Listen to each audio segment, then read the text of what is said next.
라일리의 핵심 감정이 기쁨이가 이 핵심 감정으로서의 기능을 넘어서 강박적으로 느끼게끔 하는 부담을 주는 말을 해버리죠. 이런 애착 손상으로 인해서 우리는 회피형 애착이라던가 불안형 애착이라던가 만들어지게 되는데 가출까지 이어지는 상황이 됩니다. 안녕하세요, 지우입니다. 오늘은 인사이드 아웃 1에서 라일리가 가출하게 된 비하인드에 대해서 알려드리려고 합니다. 이 영상을 통해서 가족관계 애착이 왜 중요한지, 모든 감정이 왜 필요한지에 대해서 얻어가실 수 있을 거예요. 그럼 바로 시작해볼게요. Left us. Oh, he doesn't love us anymore. That's sad. 라일리가 이사를 왔는데 갑자기 이삿짐이 늦게 오게 된다라는 전화를 받아서 엄마가 기분이 확 안 좋아집니다. 아빠랑 엄마랑 약간의 말다툼을 하게 되는데 라일리는 내가 엄마 아빠를 기쁘게 해야 된다라는 생각을 가지고 있기 때문에 여기에서 갑자기 하키를 하면서 분위기를 전환하기 시작해요. 이 상황에서 아빠가 하고 있다가 갑자기 와야 될 것 같다라는 전화를 받으면서 갑자기 가게 돼요. 라일리는 여기에서 내가 뭔가를 하려고 했는데 무시당한 기분, 거절당한 기분을 들게 되면서 슬픔이가 갑자기 나와서 아빠는 나를 사랑하지 않나 봐 라는 말을 하게 되죠. Don't worry. I'm going to make sure that tomorrow is another great day.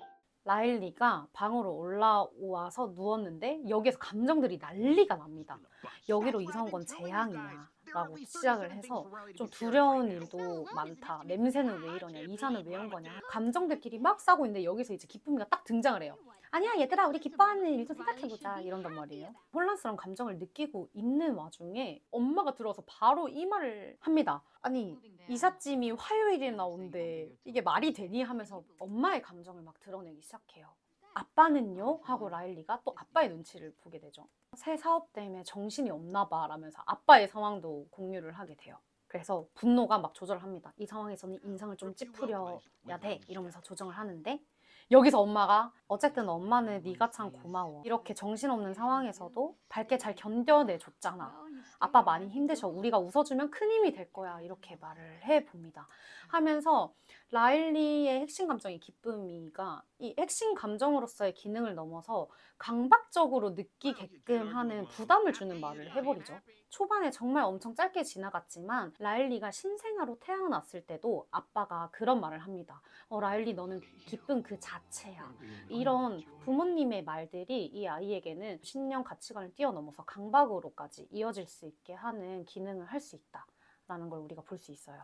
기쁨이가 가족섬을 보면서 잘 있는지 확인합니다. 라일리 입장에서는 엄마 아빠가 괜찮은지 계속 눈치를 보는 장면이 될 수 있는데 여기에서 우리가 짚고 넘어가야 될 좋은 포인트는 사회적 지지라는 단어가 있어요. 사회적 지지라는 게 나의 정서를 사회적으로 얼마나 존중을 받느냐라는 얘기인데 태어났을 때 1차적으로 마주할 수 있는 사회가 가족이란 말이에요. 그래서 라일리는 이 가족으로부터의 반응으로 인해서 나의 가치관이나 신념들을 형성할 수 있는데 가족의 반응들 때문에 자기의 감정보다는 이 사회적 반응을 계속 살피면서 여기에 맞춰가려는 듯한 억지로 만들어낸 것들을 계속 할 수밖에 없다라고 볼 수 있어요. I should drive, right? Joy. Just don't touch any other memories until we figure out what's going on. Okay. 기쁨이가 슬픔이를 억압하기 시작합니다. 슬픔이를 세워두고 원을 하나 그리면서 이 원 밖을 절대 벗어나지 말라고 얘기를 합니다. 이 말은 슬픔이 너는 기능할 필요가 없어 라고 하는 말이랑 똑같거든요. 기쁨 강박이 유지가 되면서 슬픔을 더더욱 억압하는 장면이라고 볼 수 있겠습니다. 기쁨이로 인해서 분노도 살짝 움츠려드는 장면들이 많이 있는데 분노가 이렇게 딱 잡고 찡그린 표정을 하려고 하는데 우리가 웃으면 도움이 될 거야 라는 말에 분노를 감추게 됩니다. 이 라일리가 분노라는 감정을 조금씩 억압하기 시작하면서 엄마의 지갑을 훔치게 되는 충동성, 흔히 우리가 문제 행동이라고 말하는 그런 것들을 보여주면서 결국에는 가출까지 이어지는 상황이 됩니다.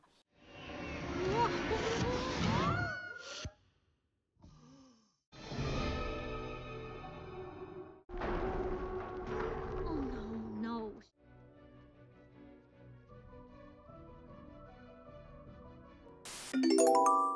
I'll try. Bing bong. I promise. 기쁨이랑 슬픔이가 본부로 돌아가려는 과정에서 기쁨이가 쓰레기장으로 떨어져서 어떤 핵심 기억을 발견하게 되는데 옛날에 라일리가 하키팀에게 졌을 때의 기억이죠. 그때의 기억을 보면은 라일리가 막 이렇게 울고 있고 그 다음에 엄마 아빠가 위로를 해줍니다. 그 과정이 지나고 나니까 그게 기쁜 기억이 되어 있었던 거예요. 라일리가 위로를 얻고 친구들에게도 격려를 받고 그러면서 라일리가 계속 하키를 좋아하게 될 수 있었던 거죠. 어떻게 보면 이 부분에서 기쁨이는 슬픔에 대한 기능을 발견하게 되는 거예요. 이 빙봉이 희생했다라는 그런 해석들이 굉장히 많은데 저는 희생이라고 생각하지는 않고 굉장히 자연스럽게 빙봉이 사라져야만 됐다라고 생각을 해요. 그 이유가 여기에서의 빙봉은 라일리가 어렸을 때 그 엉뚱성 그리고 어떻게 보면 그 기쁨이의 정체성을 모두 가지고 있는 아이거든요. 빙봉이 계속 같이 있게 되면은 그런 기쁨에 대한 강박을 떨쳐낼 수 없을 것이다 라고 보여졌어요. 빙봉이 떨어져 나가면서 기쁨이가 그 자리에 대신 슬픔이를 채울 수 있게 되면서 두 가지의 감정이 조화가 이루어질 수 있지 않았나 하는 게 저의 의견입니다.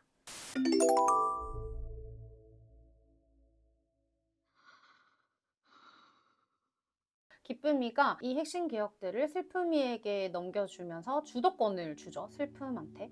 그래서 슬픔이가 정말 충분히 슬퍼할 수 있게끔 수용을 해주는 장면입니다. 모든 핵심 기억이 슬픔이로 물들면서 라일리가 이렇게 얘기를 해요. 미네소타 집에 너무 가고 싶다. 두 분 내가 행복하길 원하시지만 난 친구들이 보고 싶고 하키팀도 그립고 집에 가고 싶다. 눈물을 쏟아내면서 화내지 말아달라는 부탁을 엄마 아빠에게 하게 됩니다. 라일리가 정말 두려워했던 거는 내가 기쁘지 않았을 때 부모님이 화를 낼까봐 그 두려움이었던 거예요. 이거를 꺼내면서 펑펑 울게 되죠. 그리고 여기에서 부모님이 이렇게 얘기를 합니다.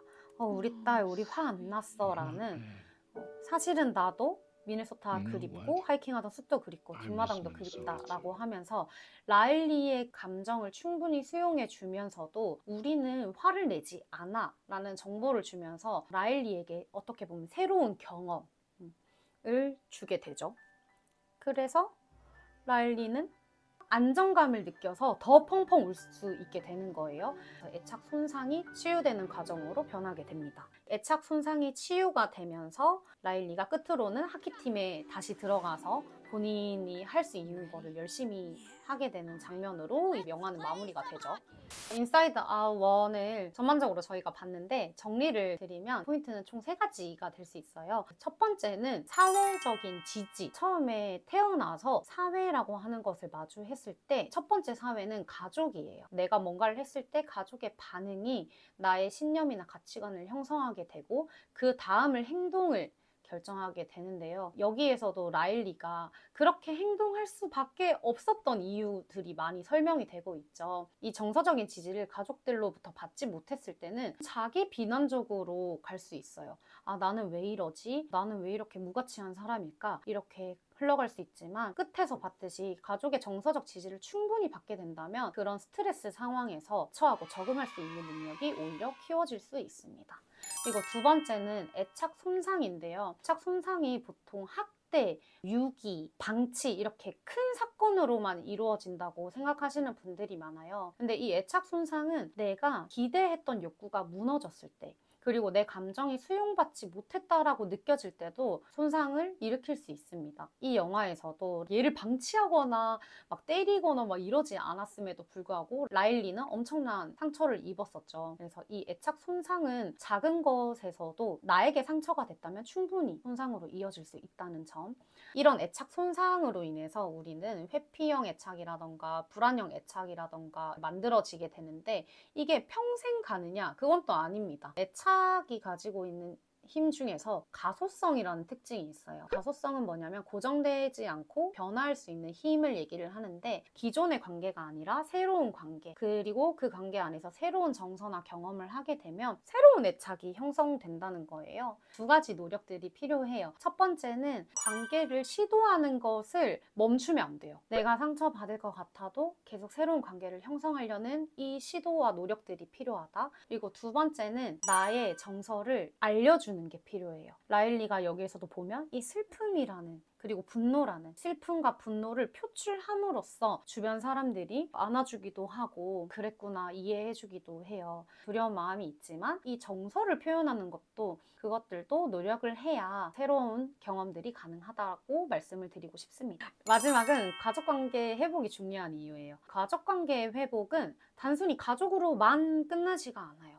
마지막 장면에서 라일리가 가족과 회복을 하고 학기까지 다시 하고 학교 생활에 적응하는 모습이 보여지죠. 가족관계의 회복은 가족뿐만 아니라 내 삶, 그리고 나랑 다른 사람들과의 관계, 친구라던가 사회생활에서 만나는 관계, 더 이어져서는 세상에서 내가 뭔가를 할 수 있다라는 신뢰로까지 이어지게 됩니다. 그래서 가족 간의 관계를 회복하는 거는 정말 중요하다고 말씀을 드리고 싶어요.